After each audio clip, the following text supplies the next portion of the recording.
area this week. Then I had a sudden quick visit from my grandkids out of town, so I had to stay in LA.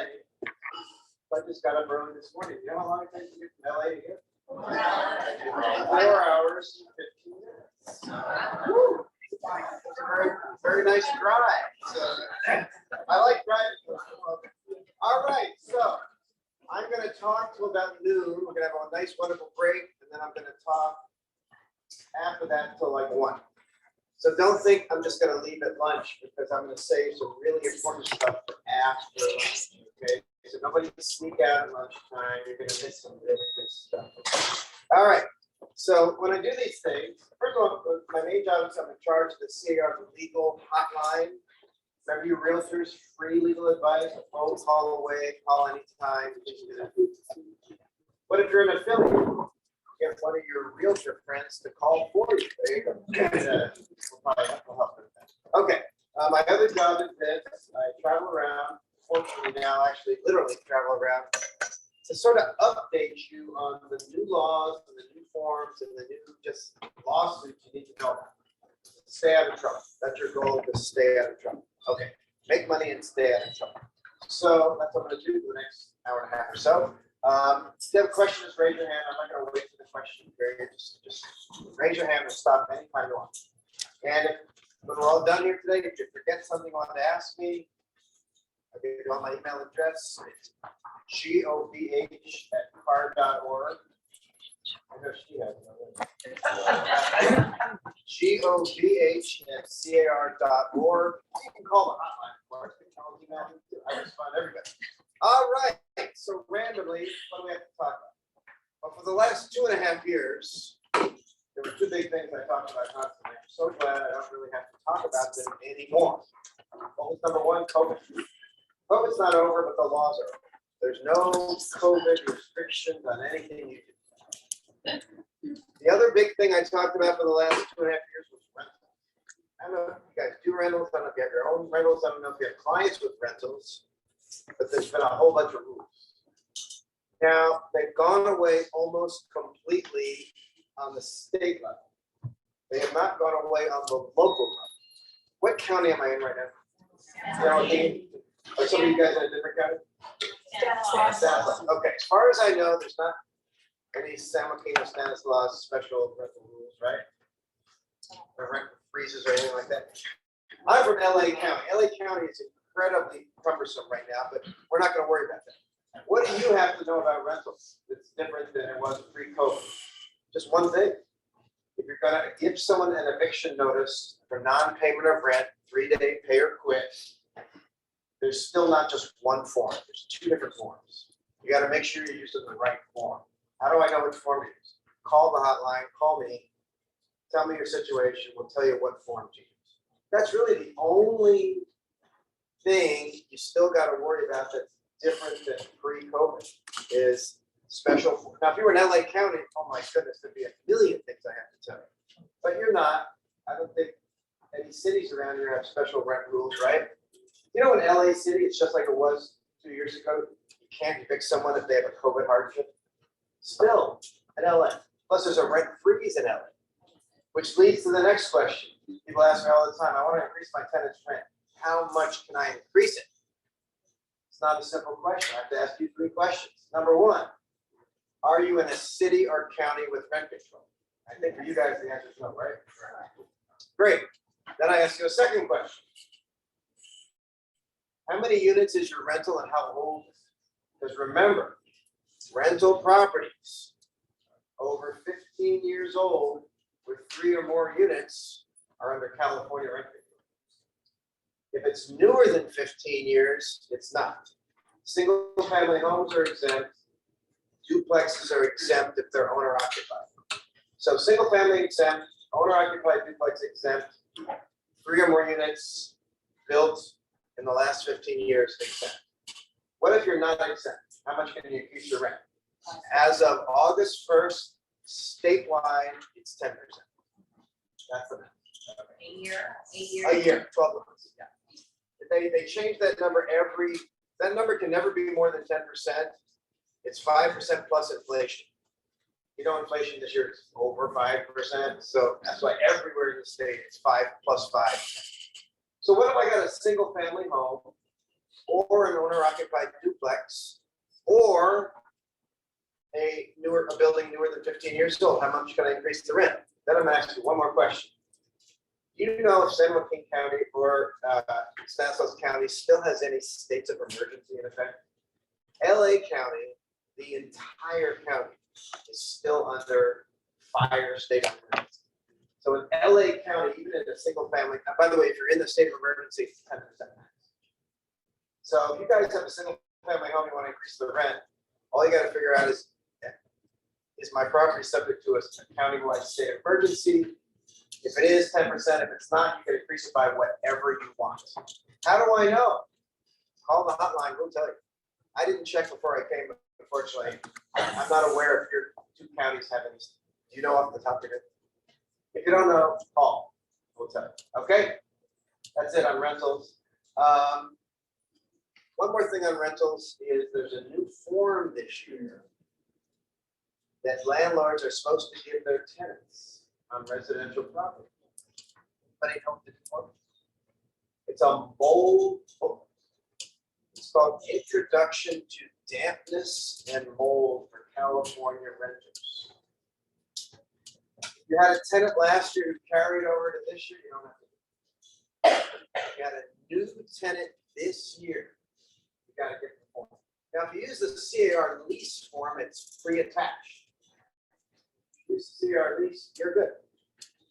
But what if I had a new tenant since January 1st, residential, didn't use the CAR lease form? You got to get the form. Say, oh, I never did it. Better late than never. Do it now. Just email it to them. You don't need a hard copy. They don't need to sign it. Where do I email? And where do I get the form? It's on zip form in the library called electronic publication. It's called Information on Dampness and Mold for California Renters. Only applies to new residential tenants this year. Okay. By the way, why in 2022 is there a mold booklet? How many of you were realtors in 2001? Not too many. I've got a young crowd here. Some of you look like you weren't even born. 2001, realtors back then, remember, that was the year of the mold panic. Seriously, everybody talked about mold. Every office had a speaker on mold. Every buyer, get this, every buyer would pay someone to do a mold inspection. Does that ever happen? All right. So that went away after about a year. We're just talking about it. Nobody cares about it. I mean, nobody likes mold, but nobody panics about it. But 21 years ago, a law was passed that said California Department of Public Health, you have to do two things. You got to first thing you got to do is come up with a mold booklet to give to tenants. And it only took us 21 years to come up with it. Second thing California Department of Health had to do is come up with scientific standards to determine how much mold is unsafe and how much isn't.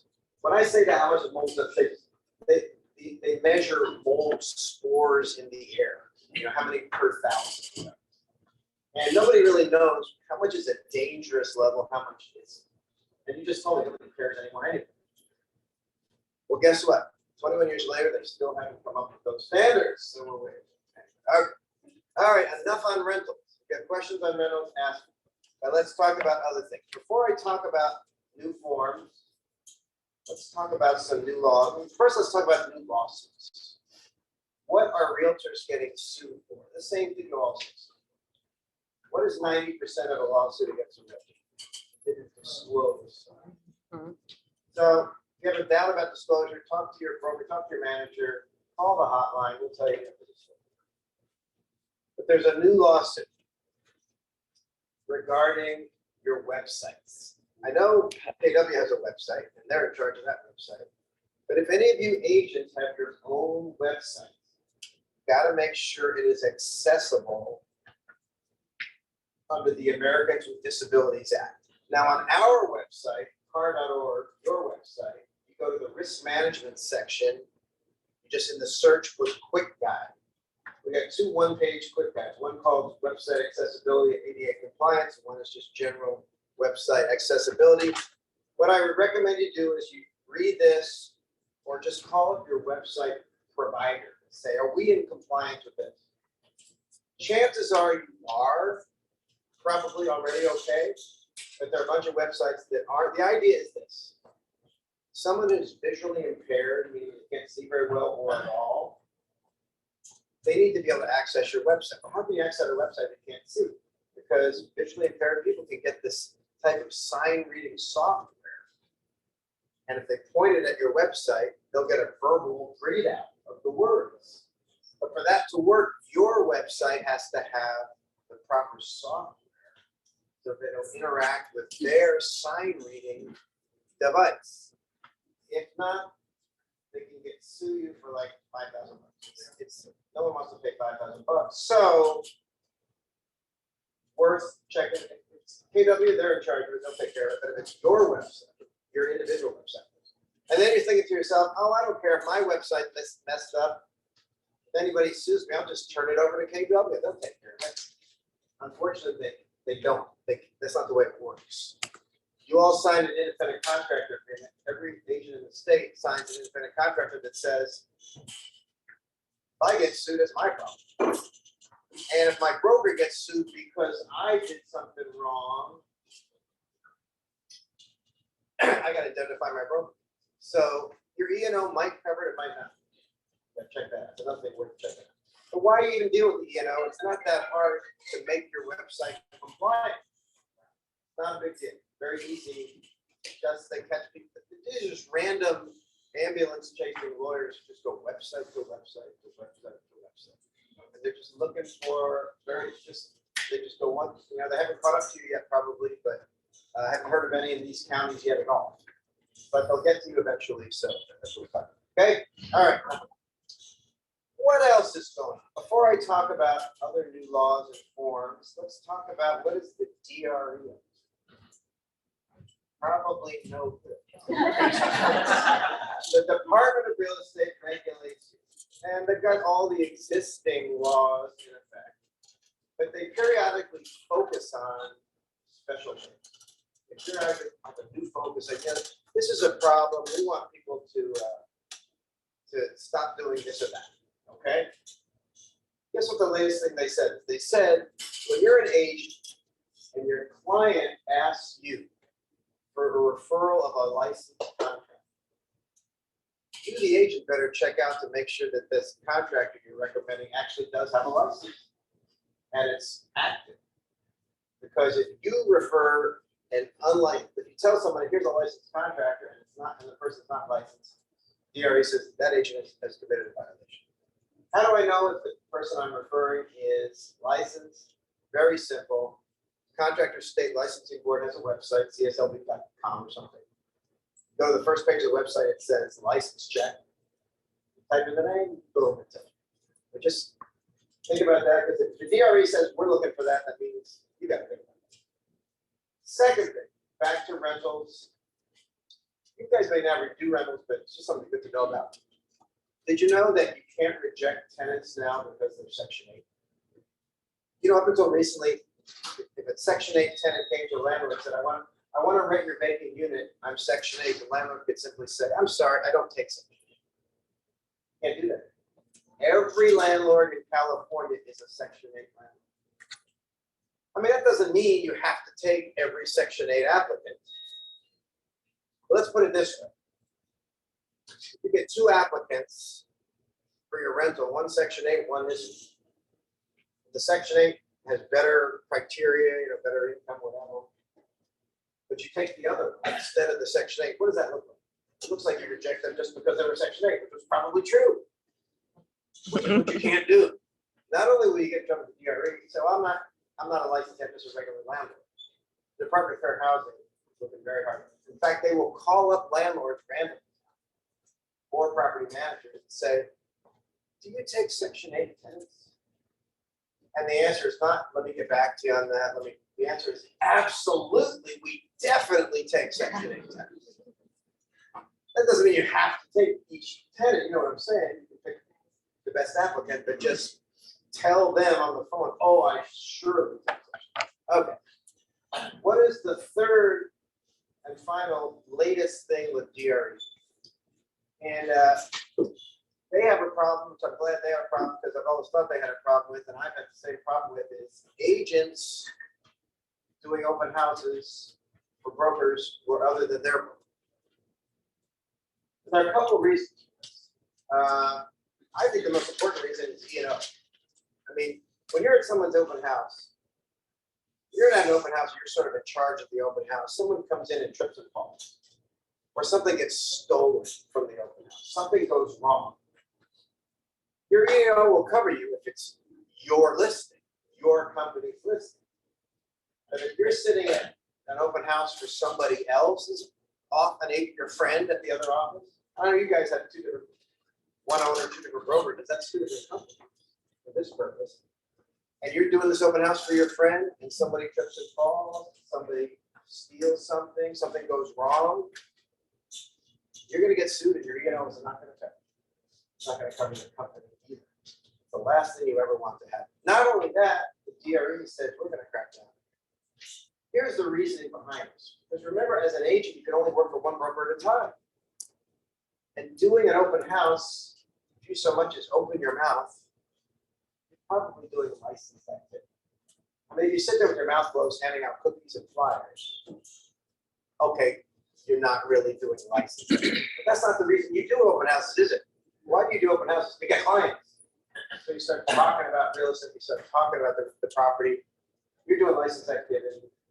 And you're doing license activity on behalf of the listing. And if it's not your company's listing, you're not supposed to. This is causing a lot of problems. I mean, I've been saying this for 30 years. Nobody cared when I said it. But when I start telling people the DRE is saying this now, I start worrying.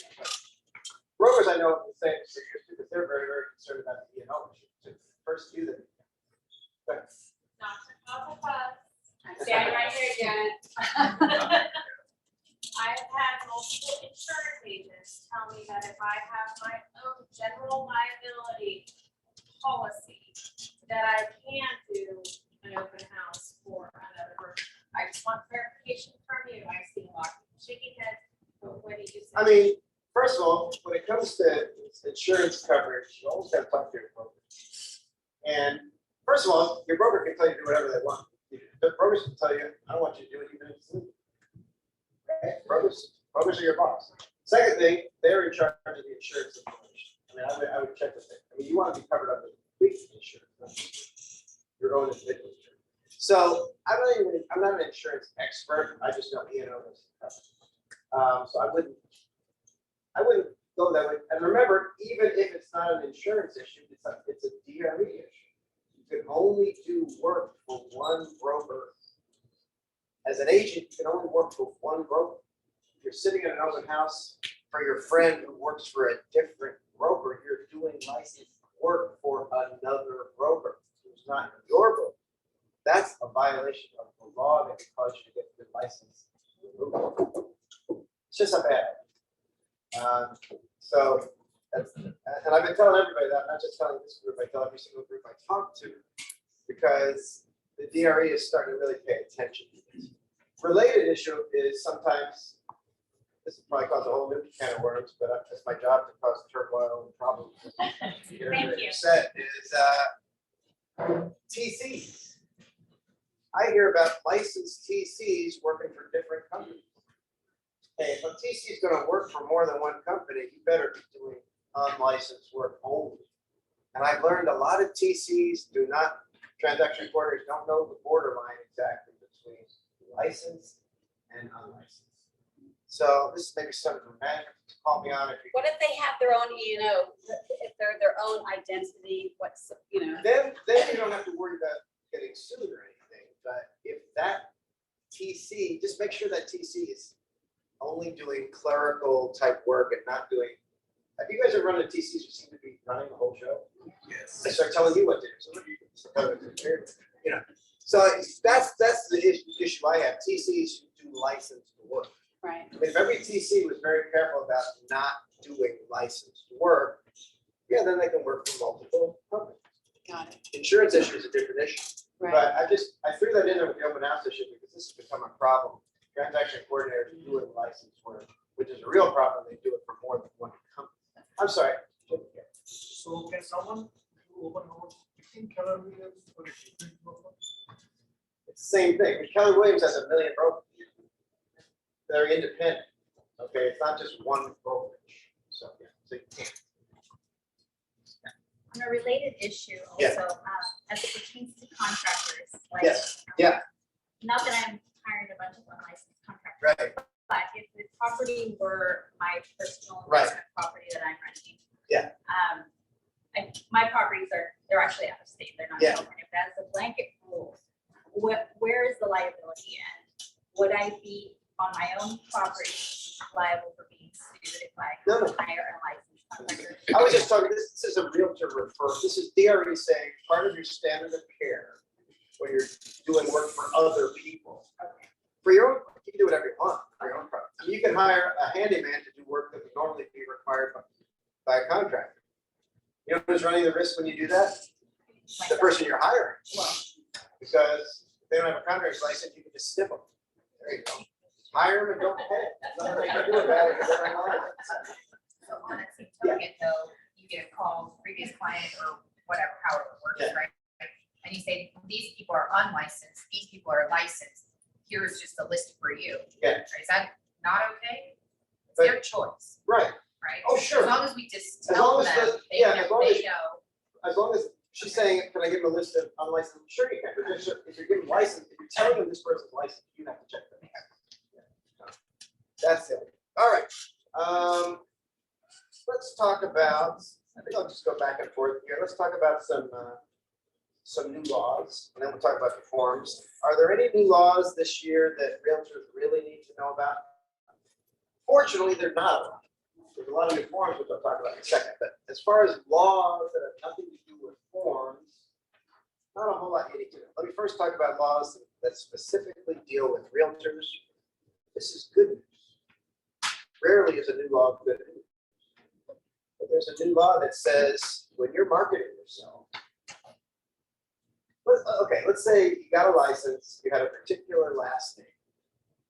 Then you got divorced or married or whatever, and you changed your last name. And you got a new license with the new last name. The law has always been on all my marketing, I have to use the last name as it appears on my current real estate license. Now the law says you can use any last name you've ever had on a real estate license. So maybe you've been married or divorced 6 times. You got 6 choices of last names you can use.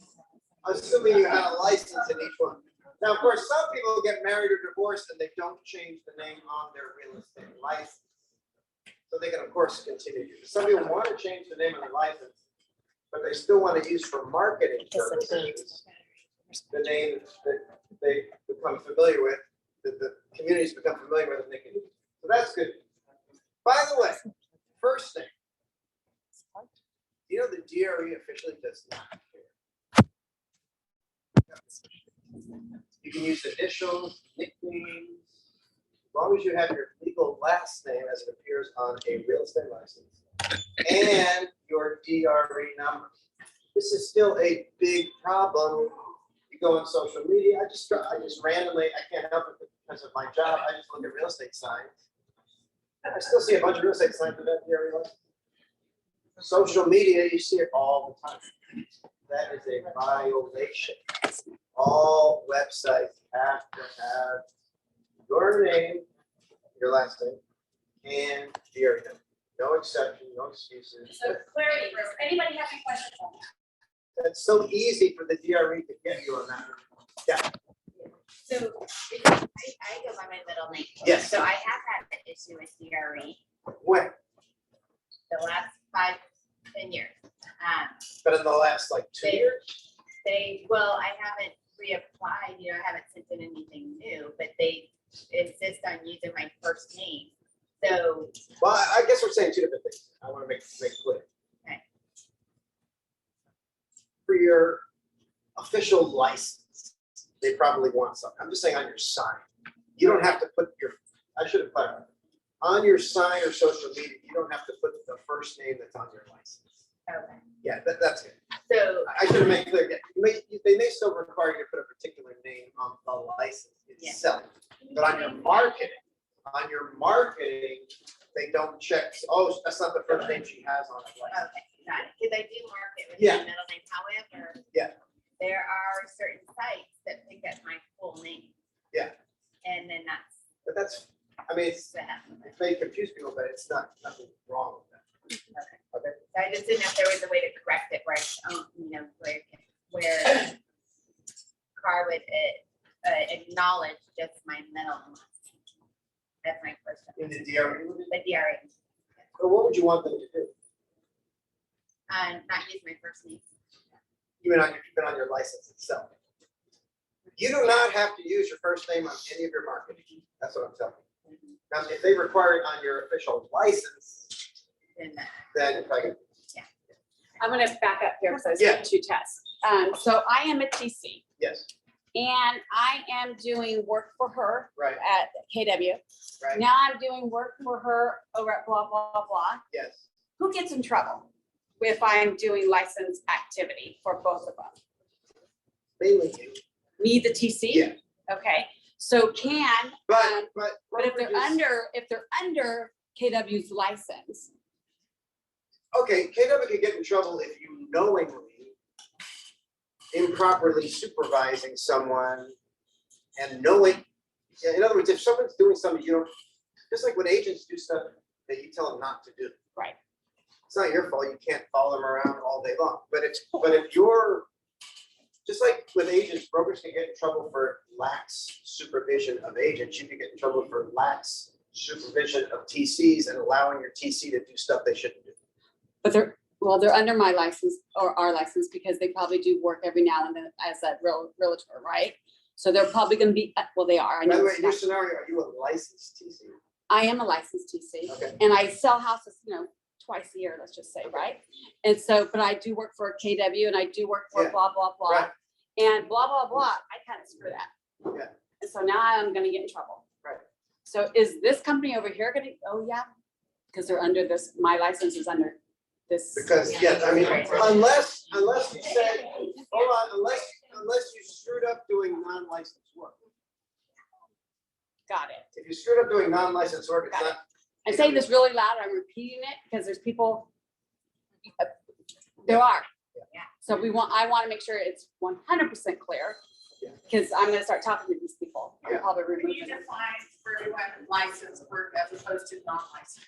there's a There's a list. long Yeah. laundry list. I will put it out there on our social Theory has media put group out something, and he's put out something, if you want to tell me, ask me a Or Rachel. specific thing, but I'm not gonna give you the whole. Okay, well, a TC, you call her on the phone and go, hey, can you put this addendum together for me, and you tell them what to put on the agenda.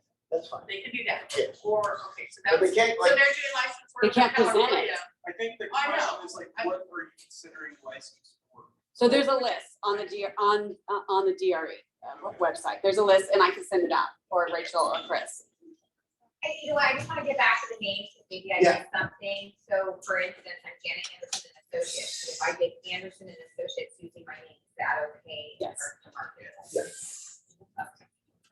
There's a whole special rule with team names, which KW knows better than anybody. It's on our Facebook group. Just Google it or search it. What if the transaction coordinator has her own license, like her real estate license? She is a broker license. Because if he or she just has a real estate license, you can't do anything with a salesperson license, you have to have a broker. So if she has her own broker license, she can do whatever she wants, but we're talking about TCs with salesperson licenses, which they have to hang with one broker, which is the only broker that they can license work for. Wow. What I wondered about is, even as a broker, I don't know, If you're a broker associate. Yeah. but still, doing- but a broker associate, a broker associate means You can hang your license in two different areas. they could hang their license in two different areas, but they gotta still hang their license. Right. And I mean, I don't know, I've always wondered why you want Oh, there's something else. to share a TC anyway, because, Well, because in our situation, Well, they're KW. We have two owners. I know one owner and two market That's fine. centers. And I know 3 TCs that are dabbling in all of our offices because we said, oh my gosh, your Spanish great, da da da and da da da, great.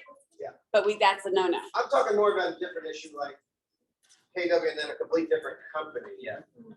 Do you even, and this is just a practical matter. I mean, do you want a TC works for you and them because maybe their TC tells them about all the cool things KW does and then, hey, let's copy that. No, I'm there in their office. They don't do that. Okay. Yeah. I mean, that's just my practical gut reaction to that. That's not illegal. All right, let's keep going. You know what the biggest new law this year, everyone thought this was gonna be the biggest new law, but it hasn't so far turned out that significant. That's SB 9. That's the zoning thing. Okay. California, as you know, has zoning. What does that mean? That means a parcel of property, you can only do certain things on that property. You know, not every state has zoning. You know, Texas doesn't have zoning. You can be in your R1, you have a single family house surrounded by other single family houses. In Texas, you tear down your single family house and you build a strip club. No way. Nobody can stop you. There's no zoning restriction. Move to Texas. California has zoning everywhere. We're all familiar with the traditional R1, meaning if you have an R1 parcel, that means you can only have one residential property. That's what's changed. What's the change? The change is, even though you're R1 zoning, in certain circumstances, you can build a second. Detached, attached or detached. Not everyone can do this. There are restrictions. Number one, it's got to be an urban area. How do I know if I'm in an urban area? You check the call hotline. Just check with the department, the Census Bureau's website. Put in the zip code. You'll figure that out. Okay. Cannot be in an earthquake fault zone. Cannot be in a flood zone. Cannot be in a high fire, very high fire zone. Can't be a historic area, landmark area. And if there's any CC&Rs there, the CC&Rs can prohibit this. But let's say I have a single family home on a single family lot. There's no HOA, there's no CC&Rs. It's not historic. It's not very high fire, earthquake, fault, flood. You can add a second one. Nobody can stop if you meet the building code. Up until now, you would have had to ask for a zoning variance to build it. You don't have to, you can just build it. But you know what the catch is? The city or county can still restrict how big it is. That might not be a deal killer, but the restriction is 800 square feet. I mean, they can allow bigger. But you could say, SB 9, I'm building a second property here. And the city could still say, well, it can't be bigger than 800 square feet. If that's all the person wants to do, that's fine. But you can't like build got a huge lot, you can't build a big, huge new house there. You still need a variance for that. So it's not as big of a deal as some people make it out to be. And you know what else? You know what else I say it's not that big of a deal? Forget SB 9. Did you know every one of us in California who has a single family home, we could build a detached accessory dwelling unit? Nobody can stop you from building an ADU. How big can my ADU be where they can't stop me? 800 square feet, the same as the SB 9 rule.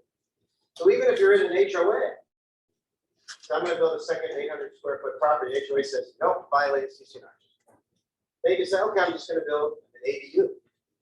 CC&Rs can't stop you from building your own detached ADU. Plus, you can also build a junior ADU. What does that mean? You're converting your garage, you're converting existing space. No more than 500 square feet. So you can have two. So anyone can have two.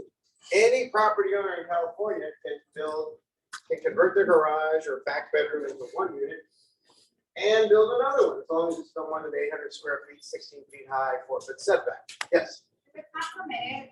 it's got to be permitted. Got to meet all the building code requirements. But you don't have to get the zoning variance. Yeah.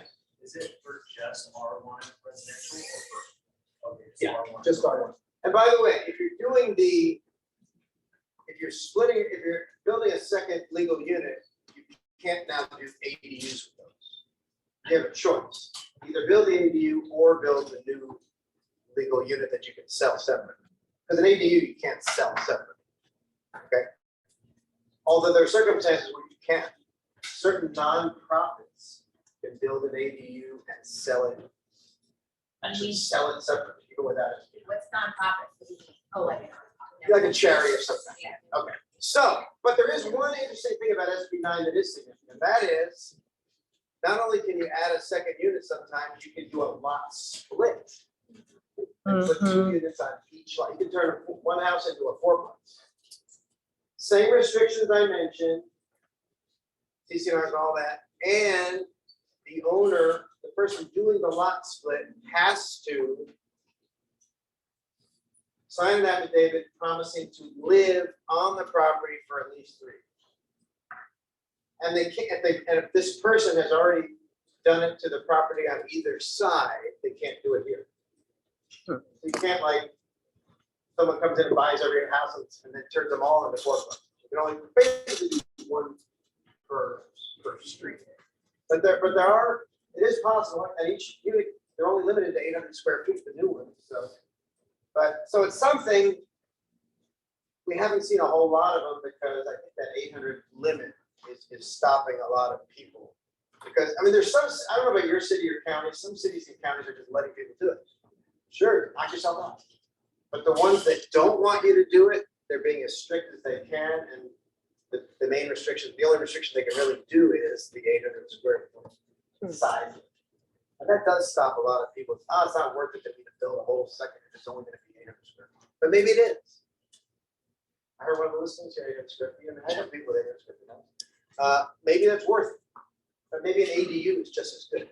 It's pretty much the same thing. Okay, all right, yeah. When you split for fishing a lot, if you 2 parcels, is there any size limit, like, if you want that size, you can split? If you're adding, if you're doing a lot split, you mean? Yeah, no, all, the city or county can limit all of the new properties to the 800 square. So if you split that another lot to other person, can they build as they like or do they? It's still gonna be the same. So, 800 is been a rule or the city's own rule? in other words, the state law says, remember the whole point of this law is the state overruling the city, saying, city, you have to allow this even if you don't want to. The state is telling you what to do. But the law says, but city, you can still limit the size of it. And it's, no matter which configuration I mentioned, it's still.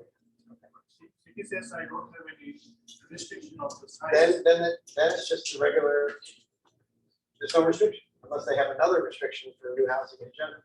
I mean, by the way, we've noticed, I'll get you 1 second.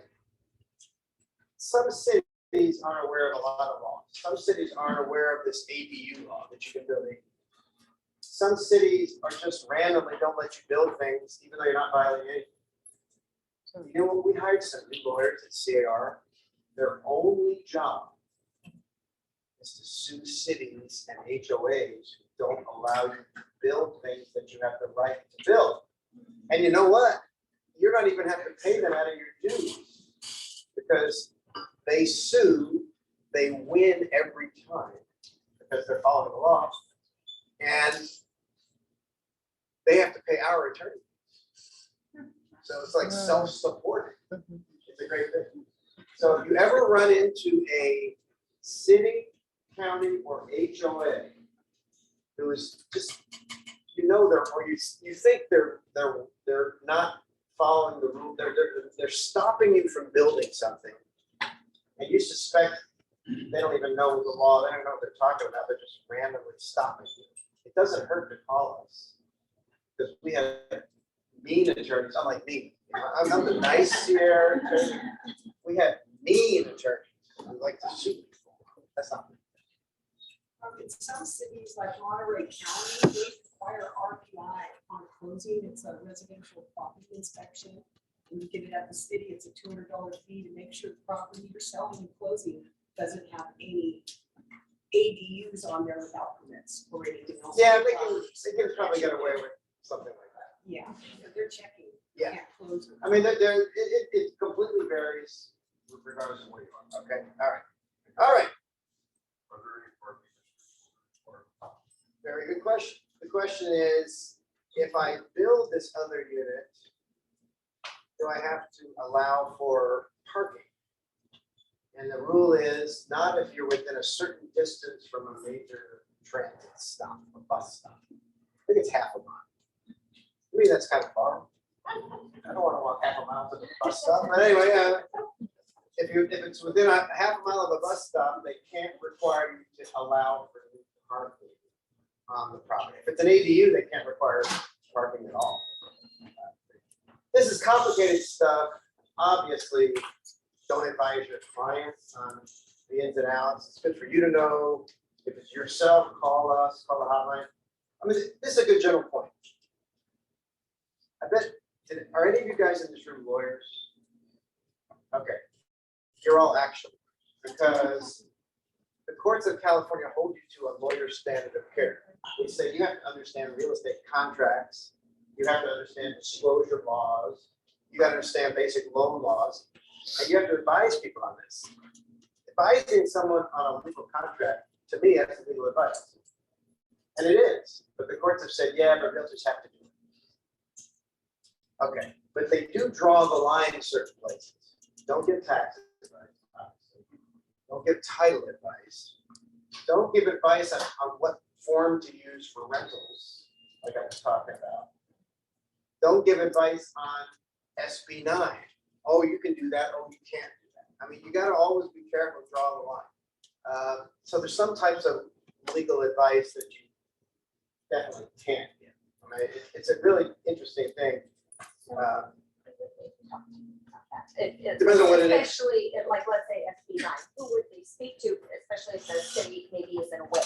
Yeah, see, that's a very good question. I hate to make people hire their own lawyers, but that's what you're really doing. All right. I think food is almost here, so the food is here. But let me talk about a couple. Let's start talking about forms, okay? Do forms and then forms that you use every day that have changed. All right, are there any brand new forms? Yes. How many brand new forms are there? There are 7. But I already told you one of them. One of them is the mold booklet. 6 more brand new forms. None of them are a big deal. There's one mandatory form. It's a new disclosure form. How many disclosure forms do we have now that are legally required? 5. The big 5. CDS, NHD, SBQ, lead paint if it's 378, and then the fire hardening principal space, which I'm going to say for the end after lunch. Don't leave. Okay, because that's the most important form I'm going to talk about today. There's now a 6th disclosure form, but this one is no big deal. It's called the Fair Appraisal Act Addendum, FAAA. You know why it's not a big deal? Because it's pre-attached to the purchase contract. The other 5, the listing agent has to find them and give them to the other side. You don't have to find this one, it's there already. All you gotta do is make sure your client signs it. You know the advisories that come with the form, the fair housing advisory, the privacy form, the wire fraud advisory, the inspection advisory. Those are forms you're giving to your clients. If they don't want to sign them, you don't care, fine. I don't care if they sign it or not, here it is. This new one, the Fair Appraisal Act Addendum, which is paragraph 8B of the contract, there's a checkbox saying it's attached. This one you do need to get the buyer and the seller to sign. Because if they don't sign this one, either one of them can walk away from the contract anytime they want. In other words, this is one of the, when I told you those big 5 disclosures, you know what the significance of those disclosures is? They give the buyer a 5-day right to rescind, and you need the buyer to sign them. Because if the buyer doesn't sign them, the buyer's violating the law. By the way, if you give a TDS to the buyer and they don't sign it, do they still have a 5-day right of rescission? No. As long as you can prove you delivered it to their agent, they don't have a 5-day right of rescission. But if they don't sign, the buyer's in breach of contract. This new form, fair appraisal addendum, which is pre-attached, you need them both to sign, because if they don't sign, either one's in breach of contract. This is the only disclosure form that the buyer and the seller, you're giving it to the buyer and the, all the other disclosures are come from the seller to the buyer. Seller signs them, then the listing agent sends it to the buyer's agent. Buyer signs it. This form is a disclosure to the buyer and the seller. Well, if it's a disclosure to the buyer and seller, who's it from? You. So you're giving this form to your clients. We've made it so easy for you, it's attached to the contract. But if they don't sign it, you don't want your client to get in trouble for not signing something that they have to sign. So it's an addendum that they have to sign. The advisories, they don't really have to sign. This one they have to sign. There's one more thing. This form came out June 21st. The law took effect July 1st. So any of you who opened an escrow after June 21st, I'm sure you were using the updated purchase contract to this form was attached.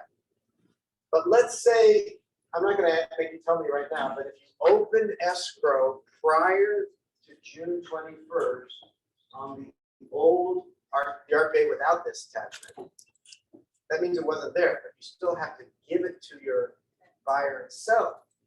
So let's say here we are, August the 8th. If you're still in escrow, what if I closed already? Oh, it's too late for that. Actually, it's probably okay. But if you're still in an escrow today that you opened before June 21, please give this form to your buyer and seller so you don't get in trouble for not providing a form you were supposed to provide. Now, let's say you closed escrow, you opened after June 21st, you already closed. Just don't worry. I mean, it's not a big problem, but technically it's supposed to get signed. By the way, what does this form say anyway? All this form says is, if you just got an appraisal and you think the appraiser was biased, here's where to file a complaint. That's all it is. It tells you where to file a complaint. All right, so that's 2 brand new forms. The rent one, if you deal with the mold form and this form. There are 5 more. I'll do a couple more. And we'll break. Okay. New purchase contract. By the way, when I talk about these are forms that came out June 21st. CAR does new forms twice a year. Last week of December, last week of June. What happened last December? A new contract. And you know what else? 95 other forms changed. Because there were 95 other forms connected to the purchase contract. So what happened June 21st? 7 new forms and about 5 changes. Very simple. So new forms, we talked about the mold program. We talked about the fair appraisal addendum. 5 more. Getting back to the new purchase contract, you know what I think? I think there are 2 biggest changes to the purchase contract. First one, of course, is the structure. Paragraph 3 has all of the negotiating deal points all in the same place. I love that. So you can't forget, you don't skip something, it's all there. My favorite thing is all 8 contingencies are all in the same place. For 30 years, I've been telling realtors, you know, there's 8 contingencies. Really, where are they? Where they're paragraph 3, 4, 8, 10, 12, and 13. You had to go looking for contingencies. Now they're all in 3P, 1 through 8. Very, very simple. So that's the one major. That's the most important change to the contract. But you know what the second most important change is? People don't notice. But on the last page, which is your page 16, the broker box, where you put your broker's name and DRE number, your name and DRE number. There's a line that says designated electronic delivery. That was not in the old form. What's the idea? The idea of this is each agent is supposed to tell the other side what their point of contact is. So there's no confusion. Oh, I must have sent you the wrong email. No, I'm going to tell you this is the one place to send me stuff. Don't send me anything else, anywhere else. I'm giving you an email. You can give them a text too, or do you really want to get documents by text? So you're gonna give them an email. Okay, so what's the big deal, though? Okay. The definition, on the definition part of the purchase contract, they changed the definition of delivery. On the old form, prior to 6 months ago, if I had to deliver you something, it was not delivered until you received it. So you know what the problem with that was? If I sent you a disclosure form by email, if I sent you a contingency removal by email, if I sent you a request for repair by email, you could always say, I never got your email. Prove I got it. Unless you can prove that I opened it, I didn't get it. And agents play these games with you, right? You send them an email, they say I didn't get it. Or they say, it's in my inbox, I never opened it. Which is a legal question. If I send you an email with an attachment, you know what's in your inbox, but you don't open it. Have you received it?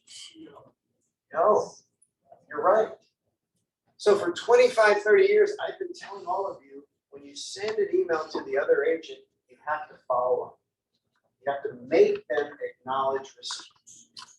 Because if you don't, I mean, thankfully, most agents aren't like this, but devious agents will just play games with you and deny they got it, and prove that I got it, or they'll admit they got it, but I don't, or it must have gone to my spam.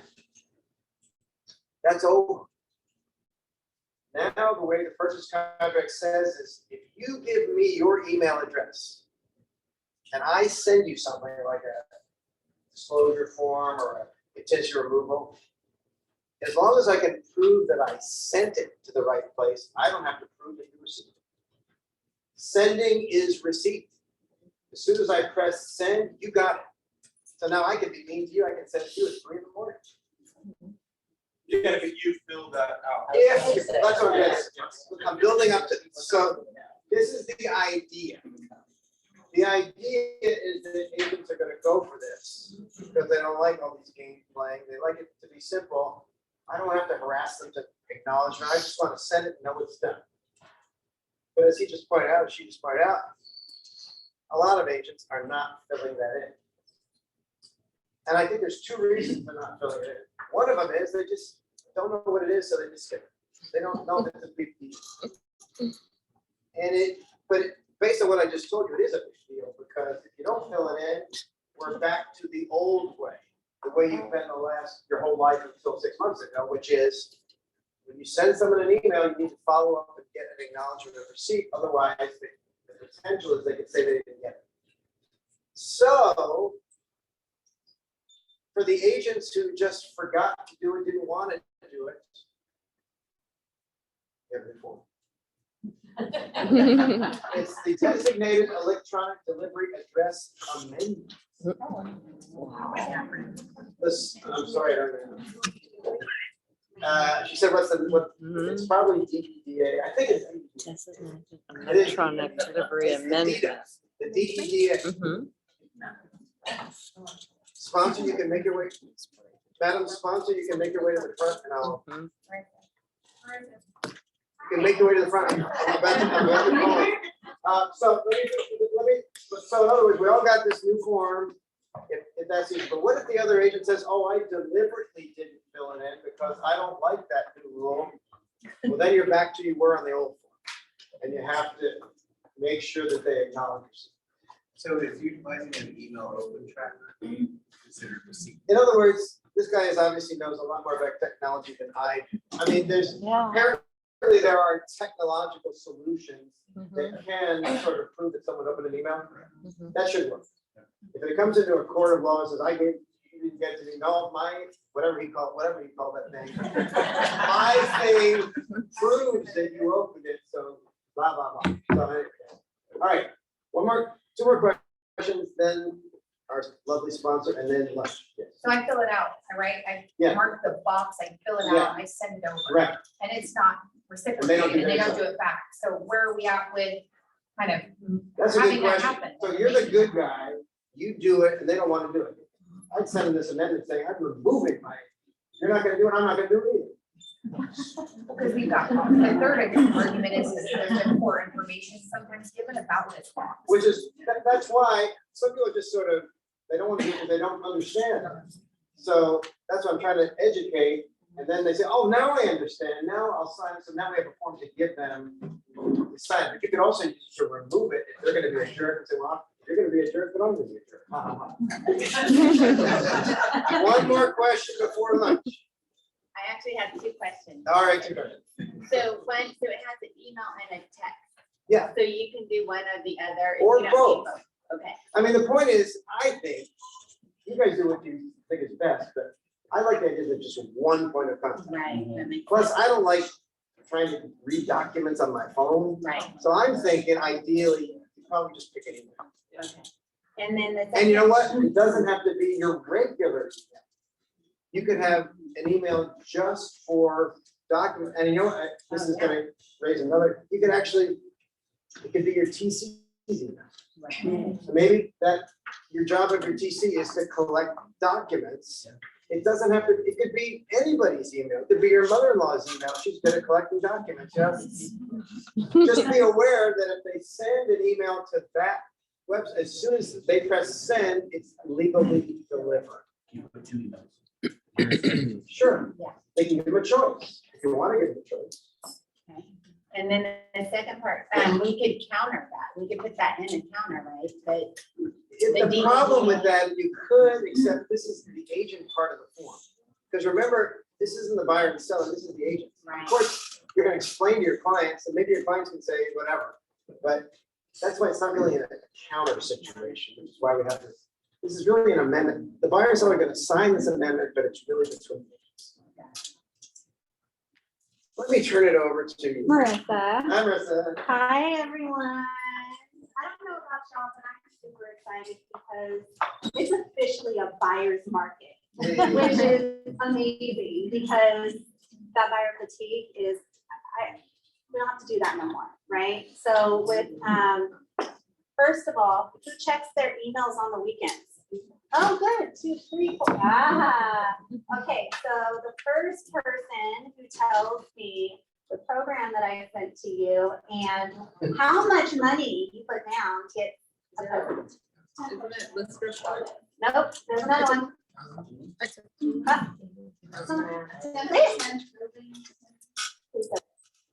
it called? She's looking very elder equity. And how much do you get? 10%. Yes, 10% of the purchase price. Fully forgivable grant after 5 years of living in the home. You guys, the income limits are good on this. I probably am qualifying at least 2 people a day utilizing this program, and my clients are walking in, not having to put any money down. It is fantastic. It's helping them to qualify for more of a home.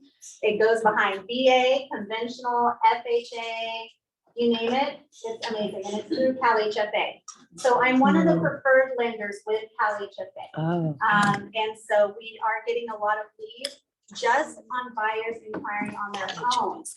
So I felt compelled, I felt compelled to share that information with you guys because I naturally want to give my loan partners or my real estate agents referrals, right? So when they call me and well, they don't have an agent or they have an agent and they're not out, I'm referring that business back, right? It's a referral source so that we can get back to you. Well, when I'm talking to these clients, they're doing the research on their own because the agents are not referring them to a loan partner that they trust, right? So they are losing those buyers, right? They're out there doing their own research. They are looking on Redfin, they're looking on Zillow, they're looking on all of those internet companies, and there are amazing programs. But what we are seeing as lenders right now, every client that is getting pre-approved, even well-known lenders in the area are not giving estimates. So they're placing offers. You're seeing homes go on the market, off the market, back on the market, because the buyers are not comfortable making those programs. So we have strategy sessions, you guys. I am booking strategy sessions on the programs that are available. Like he said, with the rents increasing, first-time homebuyers are calling me asking how they can get in the game to invest. and they don't even own a home, but they're willing to move into the ADU that their mom is building right now because of the grant funds that California has in place for the accessory dwelling unit. So I want the opportunity to be able to speak with you to help you grow your business. And we have the tools, we have the resources, we have the knowledge. And I am very blessed to announce that I've joined the presidential committee for my company to go over these strategy sessions as a whole. We're giving back to the company to give back to the agents like you guys so that we can help you grow your business in this market. It is a buyer's market. And even with sellers, we want to be able to speak with you because we have things that are going to help you move those listings. So make sure after all of this, you guys stop by and see me and just ask questions or book a strategy session with me and let's go over the tools and resources that we have that are available. And you guys get Da Vinci, so. Thank you once again. Yes, you're welcome. always coming. Linda, thank you so much for donating this. Yes. So we're gonna allow Gov to get his lunch first, and leadership and our guest, Linda, will be having lunch with them upstairs. So, and our broker. All right, guys. Lunch is ready for you.